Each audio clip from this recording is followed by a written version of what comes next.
భార్యకు ఉపయోగపడకన్నా, తల్లిదండ్రులకు ఉపయోగపడకన్నా, పిల్లలకు కూడా ఉపయోగపడకన్నా, ఎవరికైనా రోగం వచ్చిందనుకోండి ఉపయోగపడినోడికి, వాళ్ళ ఇంట్లో ఆ పిల్ల అతను పట్టించుకోరు, భార్య అతను పట్టించుకోదు, తల్లిదండ్రులు పట్టించుకోరు.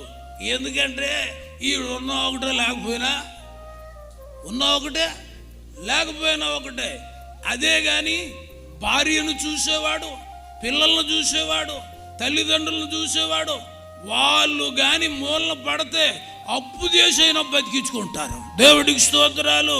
అప్పు చేసైనా బతికించుకుంటారు. ఎందుకంటే అయ్యో నన్ను చూసే నాన్న, నన్ను చూసే భర్త, నన్ను చూసే తండ్రి అయ్యో అలా పడిపోయాడని పట్టించుకుంటారు.